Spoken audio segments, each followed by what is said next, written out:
Soneko is also a great disruptor player, so it's not that, but they've just had more success with Wire. The Dark Shot would have been really good for them. It combos well with the Disruptor. It's really good versus IO and Tiny, and it sets up for Bounty as well in the lane. Iron Shell on the Bounty. That's annoying for the supports, especially what LGD has right now. They have one support in middle, one support at top, so only one person is going to be dealing with the Bounty Hunter. Bounty Hunter with Iron Shell is very troublesome with a lone support. Well, the Wyvern is open. Is Navi going to take it? Now, if they don't, how else do they round this out? Because, I mean, no matter what they pick, even if it does have lockdown, like that's going to be the only real source, right? Question is if it's host Quap. Yeah, because else they would need to carry. They can also do Fun at Quap as well. I mean, dealing with that late game Gyro and Tiny is very, very scary. Yeah. It's if they wanted to get a classic host here, and a potential option that we have talked about would be the Lifestealer, where he actually does well against Gyro, he does well against Tiny, just in heads-up battles, and then you can somewhat bring him in with Quap, but you need to be careful that you don't just sacrifice the Quap when you're blinking. Okay, never mind. So wait a second. Okay, so it is a host Quap safe play. Okay. That's good to see. He actually plays a really good Quap, and something I talked about previously, I think it plays to his strengths to have it's not a classic carry, but it's a lane dominator. He's really good at the one-on-one matchups. This is the kind of hero that he should be able to just outplay his opponent on in lane. And I'm guessing it's going to be an Axe off lane here with both Disruptor and maybe even Bounty helping out in that lane. I mean, they can also play greedy and just have Axe jungle. I don't really think they can punish it at all. Not with Wisp and Dazzle as their supports. Axe counters the Grave. It's probably the most obvious one, but I think it can just be played as a greedy jungler. I don't necessarily think it's Funix hero. Although, it depends on what they want to do with the Bounty Hunter. Do they want to like scout out the stacks and try and take them with Axe and Shadow Fiend later? I mean, they have very good tools to invade LGD's jungle, which Secret tried to utilize in the first game. Right. Now, Winter, what else is LGD looking for then? I mean, they already have the Dazzle. Someone to start the fights, basically, for Relocate to be useful. Like what they did before was the Earthshaker. There's no Clockwork, so Earthshaker could be the one that they go for again, or something like a Puck offlane, but I haven't seen that done by teams for a long time. But that's what they definitely need, someone to start a fight. Alright, still ample time for LGD. Do you think they're thrown off a little bit by the Axe and the Disruptor, perhaps? Yeah, they might be they might be figuring out whether the Axe is a greedy pick or how they want to deal with it, or it's just a laning Axe with a Disruptor and a Bounty Hunter roaming, like what Sin mentioned before.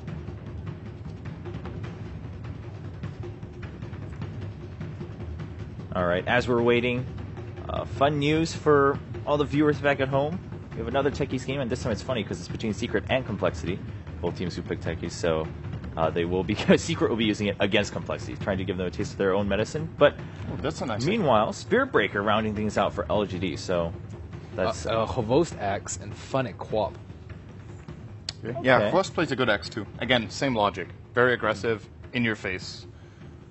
Alright, Winter, I mean, how do you feel about the Spirit Breaker? I think that's part of what you were discussing. Yeah, Spirit Breaker is a good way to start the fights for them, and it's very tanky, very hard to kill. Like when we were mentioning about the game with VG when they picked against EG when they picked Bounty Hunter, if you roam with the Bounty Hunter and you can't kill anyone, then it will be a problem. And at the same time, Spirit Breaker can assist the other lanes when Bounty is roaming. So it's a really good pick in general against what Navi have. Does Axe win that lane? 1v1? Yeah. Against SP? It seems... yes. 17% of the time not. But the rest. So it really depends on the 17% here. LGD versus Navi about to go into their first game. Now this does matter a lot for Navi. If they can't even get a single point in this matchup, things are looking really grim to enter the top 4 of the group. Of course, not eliminated just yet, but it is nice to get a head start in the bracket stage. We are into the first game between Navi and LGD. Lanes are quite flexible.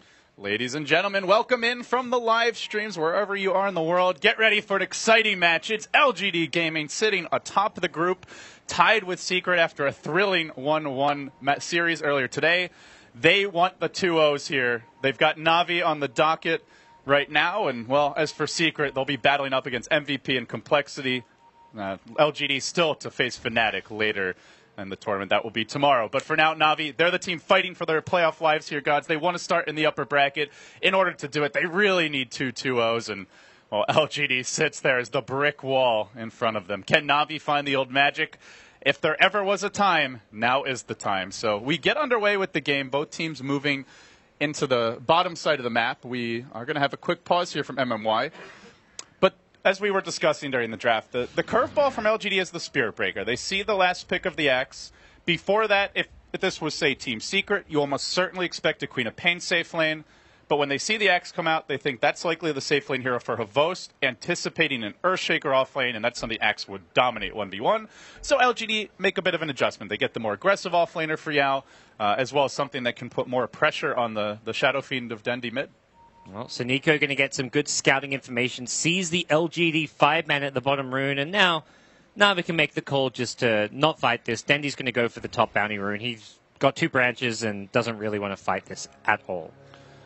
We'll have an early skirmish here, perhaps. So Nico is the one scouting it. Does not really want to run down into the river. Oh, is he going to go There's for a this? sentry. This is risky. So Nico. Oh, he does grab that. Whoa. Oh, that's they so don't even bold. sentry it. The double bounty steal could have easily been a first blood, but he ends up living to tell the tale. A risky maneuver, and it works out. And LGD actually switching up the lanes. They end up sending the Spirit Breaker top, and they're going to aggro dual lane. And this is the beauty of Gyrocopter. He can pretty much go anywhere, but it does leave a Queen of Pain versus Spirit Breaker matchup, something that most Spirit Breaker players aren't too excited to see. Yeah, this is I'd say, smart decision. The Axe has a lot of problems against the Rocket Barrage. You can't just run into the Gyrocopter too easily.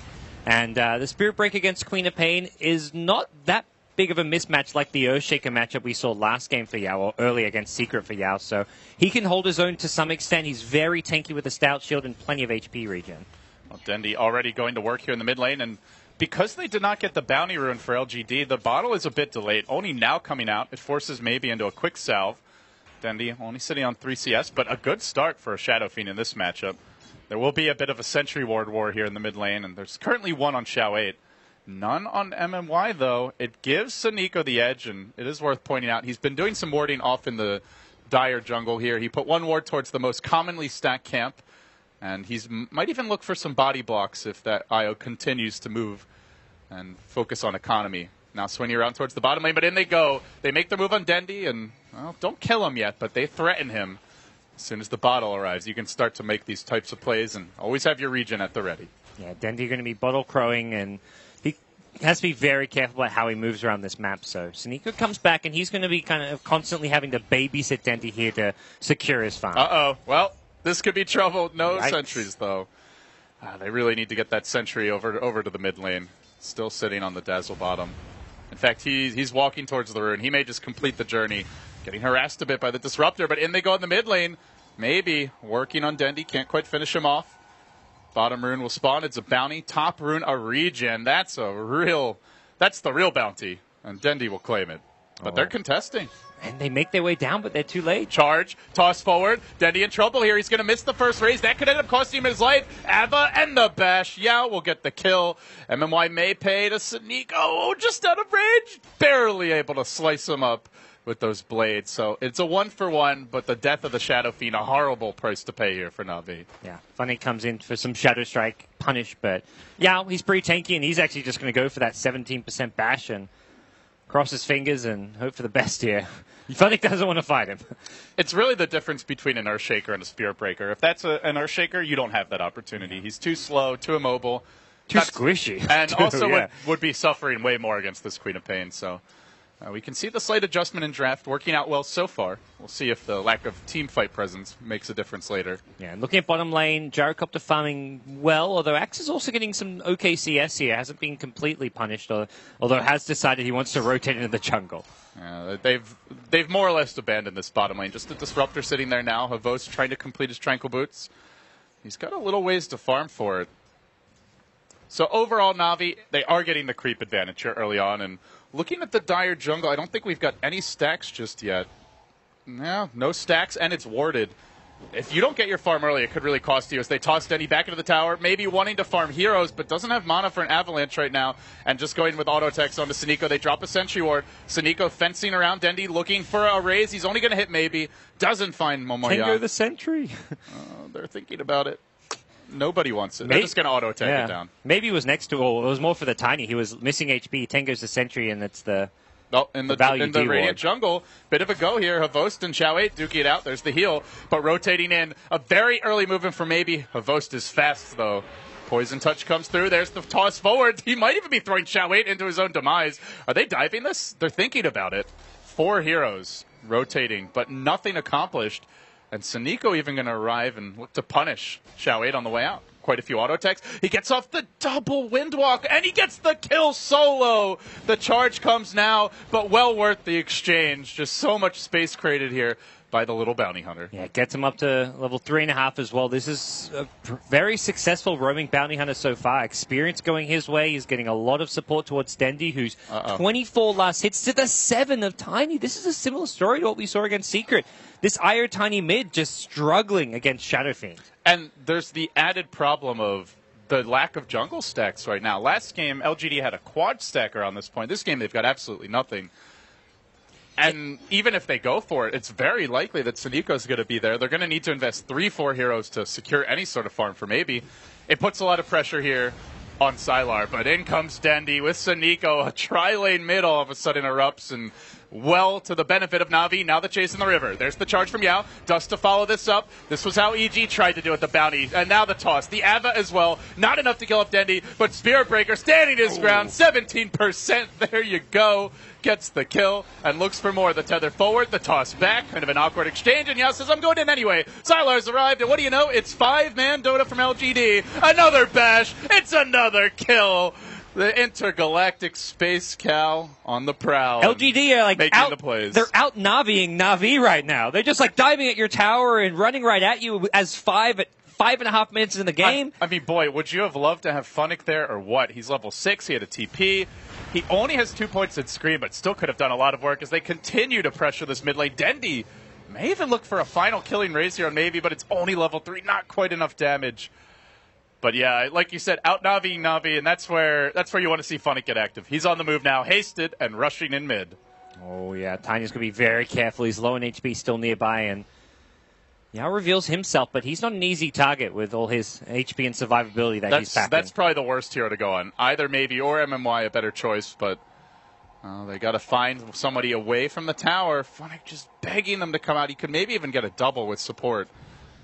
Saniko again going invis. I love the way they're using this bounty hunter, though. They didn't have the early sentry mid, and then they immediately got dewarded. And since then, Na'Vi have had the true sight superiority in the mid lane, which means he's just free to move around and do as he pleases. Yeah, and that's something we've seen most teams be really disciplined in dealing with the bounty hunter. They'll kind of had that sentry battle in mid lane where they're using their tangos to de-sentry, but LGD, they're still in a good position. They're up kills, they're getting farm on most of their calls, Gyrocopter especially top of the net worth chart, so by no means are they in a bad position, but they haven't really willingness to just play the bounty hunter battle in the mid lane. A lot of the mid game feels like it is going to come down to Sylar. Phase boots up, early Arena Facility is complete, he's hit level 7. And he's got a TP scroll. This is where Na'Vi do need to be careful. You go for a tower dive, and you may well end up giving that double, triple kill that we've seen so many times away already in the tournament and just completely blowing the game open. As they make their move on mid, the raise is attempted, can't quite get the kill on Maybe.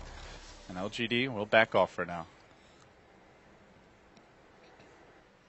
So for LGD, it looks like they're just going to try to get Yao's level 6 in the top lane, but for him, I think he's quite happy. He's been able to achieve a lot for his team in the mid lane with his rotations. Well, meanwhile, Funnick's just been kind of sitting top. His rotation failed, didn't actually get any kills for his team. So while Funnick's farming well, he has... The Sharuka toss, will he get it in time? Yes, he does. Big kill going to be going the other way here. Sylar doesn't even have mana for